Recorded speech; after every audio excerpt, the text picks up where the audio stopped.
When you hear about a second American Civil War, you might picture battlefields of blue versus red out in a forest somewhere, far from regular civilians. But the next one wouldn't look like that at all. It would be a war of blackouts, broken supply chains, and online propaganda that turns neighbors into enemies. If you haven't seen my other video on what it would actually look like, here it is. Some experts are now pointing to troubling signs in the US that they've seen in other nations right before serious internal conflict. And discussing a second U.S. Civil War has become commonplace on various forms of social media. While the immediate risk of a full-blown war remains relatively low, according to experts, the foundation for one occurring is looking shakier than it has in a long time. So what are the critical risks that could actually push the country over the edge? First up is a severe economic crisis. We are living in a time of staggering national debt and runaway inflation, making a normal life unaffordable for a lot of people.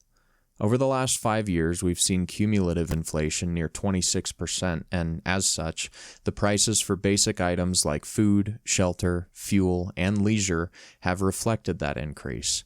Think about what happens if another economic shock hits, like AI being integrated into companies and reducing the number of available jobs.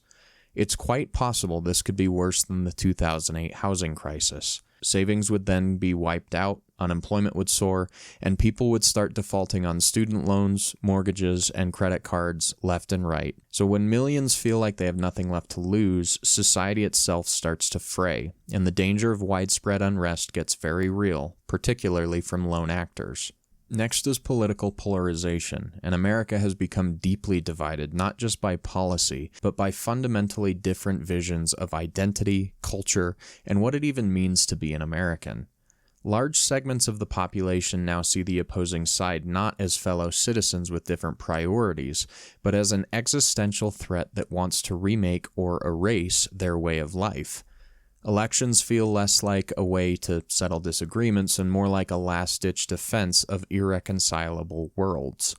Trust has collapsed to the point where millions believe the system, the courts, the agencies, media, and tech platforms, no longer operate as a neutral referee, and candidly, they often don't.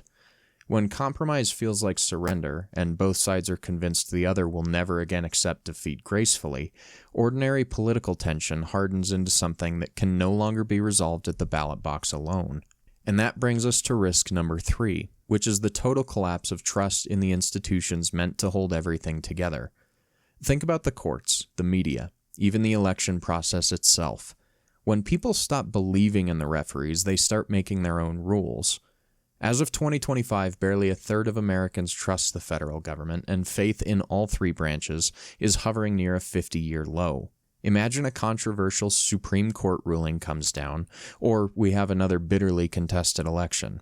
Protests then erupt, but this time, huge chunks of the country just see the institutions themselves as illegitimate. Maybe some state governments refuse to enforce federal laws, sparking a full-blown constitutional crisis.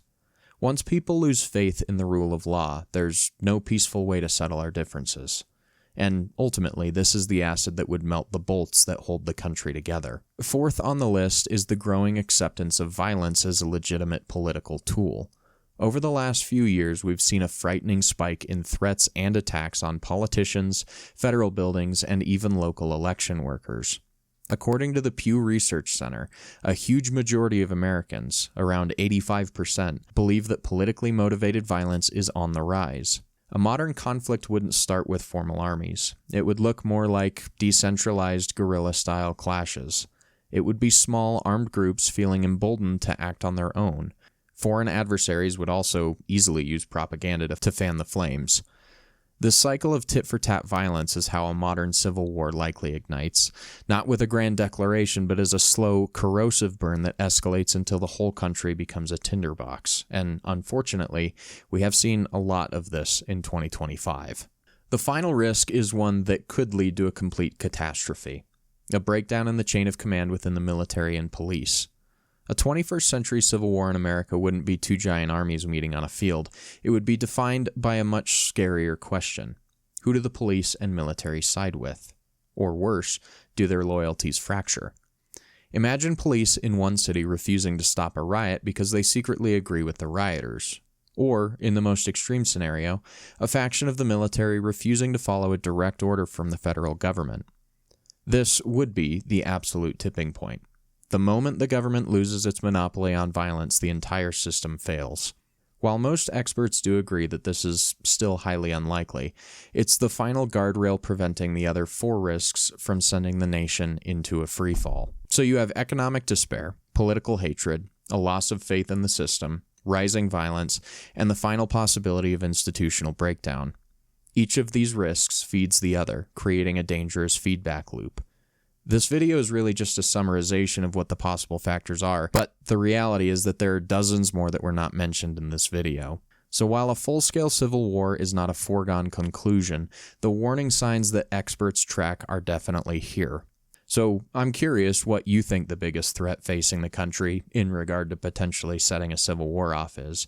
So let me know in the comments, and if you got some value out of this breakdown, please don't forget to like and subscribe. Thank you so much for watching, and I'll see you in the next one.